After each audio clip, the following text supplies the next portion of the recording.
जय मसीह। Faith talk series episode 39 में आपका स्वागत है। आज हम अध्ययन करेंगे उसमें बने रहो। पिछले अध्याय में हमने अध्ययन किया था अंतिम समय क्या है, या झूठा मसीह या मसीह विरोधी कौन है। पिछले अध्याय में हमने अध्ययन किया था। आज हम पहला यूहन्ना अध्याय 2:24 से लेकर 29 तक हम अध्ययन करेंगे। उसमें हम इस विषय में अध्ययन करेंगे, उसमें बने रहो। आइए हम शुरू करते हैं।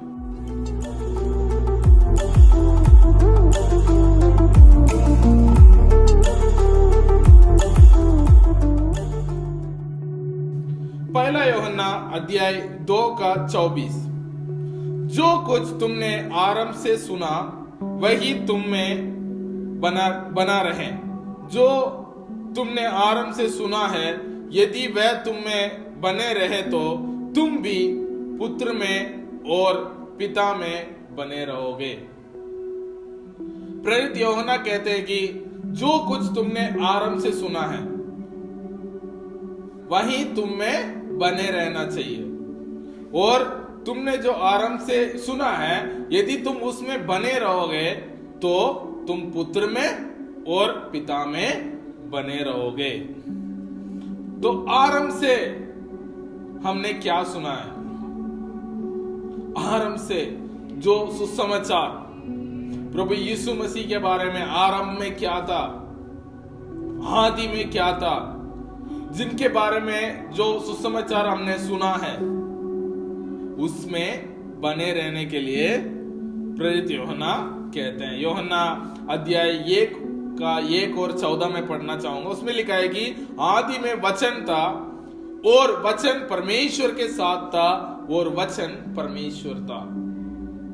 यूहन्ना कहते हैं कि उनका दूसरा पुस्तक में, यूहन्ना रचित सुसमाचार में पहला अध्याय पहला पद में वो कहते हैं कि आदि में वचन था और वो वचन जो है परमेश्वर के साथ था, वो ही वचन परमेश्वर था। उसके बाद यदि उस अध्याय का हम 14 पद को हम पढ़ते हैं, और वचन देहधारी हुआ और अनुग्रह और सच्चाई से परिपूर्ण होकर हमारे बीच में डेरा किया, और हमने उसकी ऐसा महिमा देखी जैसी पिता के एकलौता की महिमा। उन्होंने कहा है कि आदि में वचन था, वो वचन परमेश्वर के साथ था, वचन परमेश्वर था, और वचन देहधारी हुआ और हमारे बीच में डेरा किया, और हमने उसकी महिमा देखी जैसा पिता का एकलौता पुत्र का महिमा, वैसे ही महिमा हमने उनमें देखी। यही है सुसमाचार। परमेश्वर ने हमसे ऐसा प्रेम किया, अपना एकलौता पुत्र को भेजा, और वो पुत्र मनुष्य बनकर इस पृथ्वी में आया और हमारे साथ रहा और हमारे बीच में रहा, और हमारे लिए वो मरा और जी उठा, और स्वर्गीय स्थानों में पिता के पास अभी बैठ चुका है, और हमें वो न्याय करने के लिए और हम अपने साथ, हमारे साथ रहने के लिए वो दोबारा आएगा। ये है सुसमाचार। यदि इस सुसमाचार में हम बने रहते तो वचन कहती है कि हम पुत्र में और पिता में बने रहेंगे। ये है। तो उसमें बना रहना क्या है, उसके बारे में हम आगे अध्ययन करेंगे। और जिसकी पहला यूहन्ना अध्याय 2:25, और जिसकी उसने हमसे प्रतिज्ञा की वह अनंत जीवन है। और जो वचन देहधारी होकर इस पृथ्वी पर आया, उसने जो हमसे प्रतिज्ञा की है वो क्या है? वो है अनंत जीवन। वो हमें अनंत जीवन प्रतिज्ञा करके चला गया। यूहन्ना अध्याय 3:16 में लिखा है, क्योंकि परमेश्वर ने जगत से ऐसा प्रेम किया कि उसने अपना एकलौता पुत्र दे दिया, ताकि कोई भी उस पर विश्वास करे वो नाश ना हो परंतु अनंत जीवन पाए। जो प्रतिज्ञा वो हमें दिया था वो क्या है? वो अनंत जीवन है। वो दोबारा स्मरण दिलाते हैं कि प्रभु यीशु मसीह पर जो पुत्र पे बने रहता है, जो परमेश्वर पिता में बने रहता है, उसका प्रतिज्ञा जो परमेश्वर ने दिया है वो है अनंत जीवन है। उसके बाद यदि पहला यूहन्ना अध्याय 2:26 हम पढ़ते हैं, मैंने ये बात तुम्हें उनके विषय में लिखी है जो तुम्हें भरमाता है। भरमाने वाले लोग, उन्होंने पिछले हफ्ते में हमने सुना था कि कौन भरमाता है? जो झूठा मसीह, जो मसीह विरोधी, वो आके भरमाता है कि तुमने पहले जो सुना था वो गलत सुन लिया है। वचन देहधारी होकर इस दुनिया में नहीं आया, या वो कहते हैं कि पर वचन देहधारी होकर आया, वो मनुष्य बन के आया लेकिन वो परमेश्वर नहीं था, या परमेश्वर था वो शरीर में मनुष्य नहीं था। ऐसे बहुत सारे लोग आपको भरमा सकते हैं। पहला प्रेरित यूहन्ना इसलिए बताते हैं कि ऐसे आपको भरमाने वालों से बच के रहना, क्योंकि यदि वो पहले आदि का सुसमाचार में आप बने नहीं रहोगे तो आप पिता में भी बने नहीं रह सकते। इसलिए वो कहते हैं कि यदि आदि में आरंभ से जो शिक्षा आपने सुना प्रेरितों के द्वारा, बाइबल के वचन में जो लिखा हुआ, इन वचनों को इसको आपने नहीं, उसमें बने नहीं रहोगे तो आप पिता में या पुत्र में बने नहीं रह सकोगे। उसके बाद यदि हम पहला यूहन्ना अध्याय 2:27 हम पढ़ते हैं, परंतु तुम्हारा वह अभिषेक जो उसकी ओर से किया गया है तुम में बना रहता है, और तुम्हें इसका प्रयोजन नहीं है कि कोई तुम्हें सिखाए, वरन जैसे वह अभिषेक जो उसकी ओर से किया गया है तुम्हें सब बातें सिखाता है, और वह सच्चा है और वो झूठा नहीं, और जैसा उसने तुम्हें सिखाया है वैसे ही तुम उसमें बने रहते हो। वो इसमें लिखा गया है कि देखो, आपने सुसमाचार जो आदि में सुना था, जो वचन परमेश्वर के साथ था, वो वचन इधर देहधारी होकर आया, उसके बारे में आपने अभी सुना था। अभी जो जितनों ने उस पर विश्वास किया है, परमेश्वर ने अपने आत्मा को उनके ऊपर डाला है। जो पवित्र आत्मा, जिस दिन हम परमेश्वर पर विश्वास करते हैं, पवित्र आत्मा जो है हम में वास करता है। हम परमेश्वर का वासस्थल है, या हम परमेश्वर का मंदिर है, वहां परमेश्वर के आत्मा हम में वास करता है, जिससे परमेश्वर ने हमें अभिषेक किया। वो आत्मा जो है हमें सिखाता है क्या सत्य है।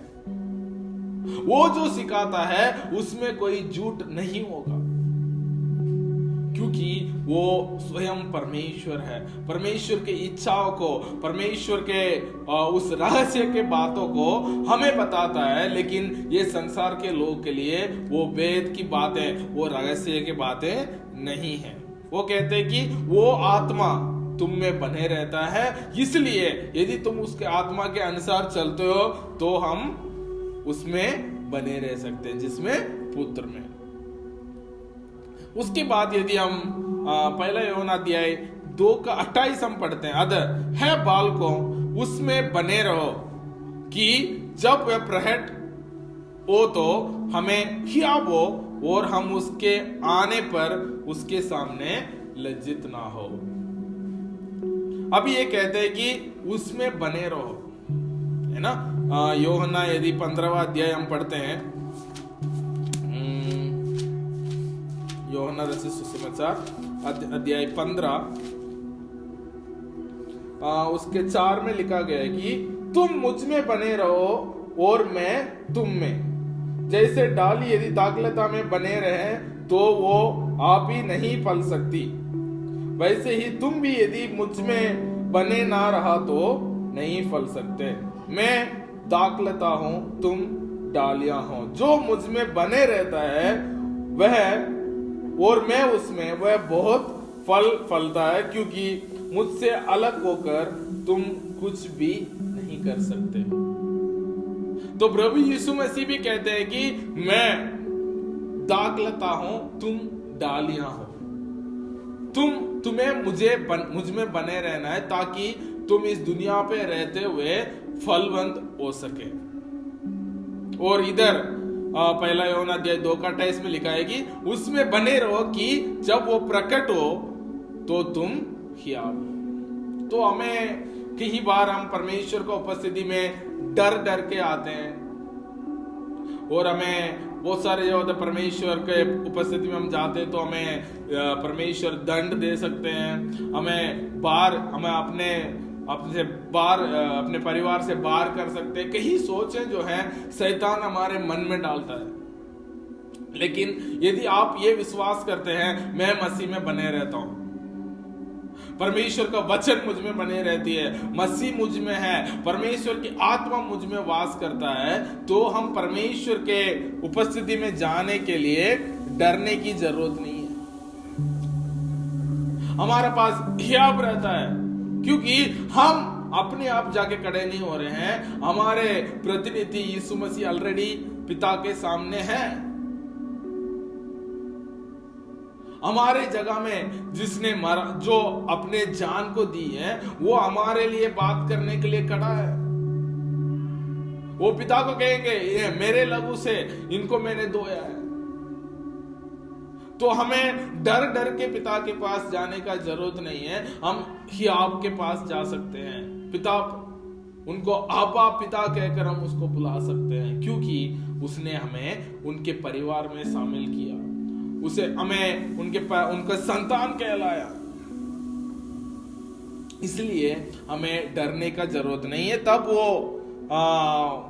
वापस आएंगे, तब हम उनके सामने लज्जित होना भी नहीं पड़ेगा। दुनिया के लोग जो उनमें बने नहीं रहेंगे, उस दिन वो लज्जित होंगे, वो उनके सामने खड़े होने के लिए डरेंगे।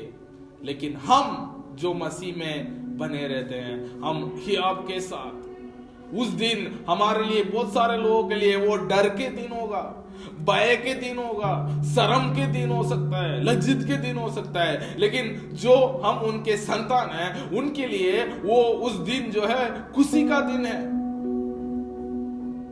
जिस दिन यीशु मसीह प्रकट होंगे हम भाग कर जाएंगे, उनको गले लगाएंगे, उनके साथ हम समय बिताएंगे।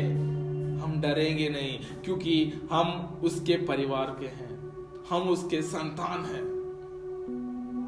इसलिए वचन कहती है हमें उसमें बने रहना। और मैंने यूहन्ना के सुसमाचार से मैंने बताया था, जो उसमें बने रहता है वो इस पृथ्वी में रहते हुए बहुत फल लाता है, बहुत सारे लोगों को आशीष का कारण बनता है। उसके बाद यदि हम पहला यूहन्ना अध्याय 2 का 29 हम पढ़ते हैं, यदि तुम जानते हो कि वह धर्मी है तो ये भी जानते हो कि जो कोई धर्म के काम करता है वो उसमें से जन्मा है। ये कहते हैं कि हमारा परमेश्वर धर्मी है। तो हम ये भी जानना जरूरी है, जो उनके संतान है वो क्या करेगा, धर्मी अच्छे काम करेगा इस पृथ्वी में रहते हुए। उससे लोग हमें पहचानेंगे हमारे अच्छा कर्म के द्वारा, हमारे धार्मिकता के जीवन के द्वारा। वो पहचानेंगे वो इस दुनिया के नहीं है, ये स्वर्गीय लोग हैं, स्वर्गीय राज्य में रहते हैं ये लोग। ये हमारे जीवन को देख के वो पहचानेंगे। इसमें लिखा है कि जैसा उनके पिता धर्मी है वैसे उनके संतान भी धर्मी है। यीशु मसीह के द्वारा हम जिस दिन उनको विश्वास किए हैं हमें धर्मी ठहराया गया है। तो उसके अनुसार हमें ऐसा नहीं कि हम पापी थे, अभी हमें धर्मी जीवन बिताना है। हम पापी थे लेकिन अभी हमें धर्मी ठहराया गया है। वो जो बीज वो हमारे अंदर है। अभी एक हम नया परिवार के हैं, जो परिवार धर्मी के नाम पे जाना जाता है। पहले हमें पापी कहलाते थे, हम परमेश्वर के उपस्थिति में आने के योग्य नहीं थे, लेकिन अभी हम परमेश्वर के परिवार के हैं। अभी शैतान जो भी हमारे दिमाग में लेके आता है, नहीं तुम पापी हो, परमेश्वर के उपस्थिति में जा नहीं सकते हो, नहीं। अभी जो है हमारे बीज, वो धार्मिकता का बीज जो हमारे बीच में है, उसके अनुसार हम कार्य करना चाहिए। तो लोग हमें देखने का समय में हमारे पुराने पहचान से नहीं पहचान, नहीं परिवार से वो हमें जानना चाहिए। और इनका पिता धर्मी है, जो स्वर्ग में है, वैसे ही ये उनके पिता के बच्चे, ये लोग भी धर्मी हैं, इनका कार्य सही है, ये अच्छा जीवन बिताते हैं। ये लोग हमें देखकर जानना चाहिए। वो क्या है? आत्मा का फल हमारा जीवन में लोगों के सामने दिखेगा। कैसे? क्योंकि हम उस दाखलता पे जुड़े हुए हैं, प्रभु यीशु मसीह पर हम बने रहेंगे, ताकि हमारे जीवन में उस फल अपने आप बाहर आएगा। क्यों? क्योंकि हमारे कार्य का वजह से नहीं, क्योंकि हम उस दाखलता के साथ जुड़े हुए हैं। तो उस दाखलता में जो भी गुण है वो हमारे जीवन में दिखे। इसलिए फेलोशिप, परमेश्वर के साथ सहभागिता, इस पुस्तक का थीम था। तो हमें लगातार हमारे परमेश्वर के साथ इस रिलेशनशिप में बने रहना, ताकि हमारे जीवन से लोग उस फल को देखें और परमेश्वर के नाम को महिमा कर सके। तो आज हमने ये देखा है कि जो पहले जैसा हम नहीं, अभी हम एक नया परिवार के हैं। तो उस परिवार में आने के बाद हमें परमेश्वर में बना रहना बहुत जरूरी है, ताकि हम फलवंत हो सके। हमारे जीवन में पवित्र आत्मा के फल हमारे जीवन के द्वारा दूसरों को आशीष का कारण बन सके, और जो पवित्र आत्मा जो हम में रहता है, जो हमें सिखाता है, उसके अनुसार हम चल सके। और आदि में जो विश्वास हम करते थे, उस विश्वास में बने रहें और पवित्र आत्मा के अनुसार चलते रहें, ताकि हमारे जीवन के द्वारा परमेश्वर की नाम की महिमा हो और बहुत सारे लोग हमारे जीवन के द्वारा आशीषित हो सके, और लोग हमें देखकर परमेश्वर के नाम की महिमा कर सके। आइए हम प्रार्थना करेंगे। धन्यवाद परमेश्वर आपके अनुग्रह के लिए।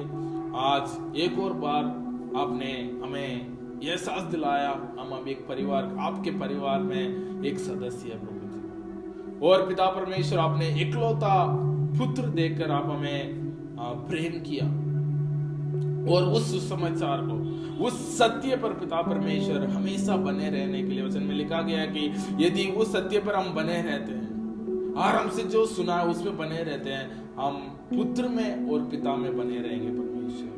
और आपके आत्मा जो हम में वास करता है, वो हमें लगातार आपके वचन में चलने के लिए हमें अगुवाई करता है। और पिता परमेश्वर, जैसा आप धर्मी हैं, और वैसे ही हमारे जीवन एक धार्मिकता की जीवन बिताने के लिए हमें अनुग्रह करना, ताकि लोग हमारे जीवन को देखकर पिता परमेश्वर जो स्वर्ग में है उनको नाम को महिमा कर सके। सारे आदर महिमा आपको देते हुए प्रार्थना मांगते हैं यीशु मसीह के नाम से, आमीन। जय मसीह। God bless.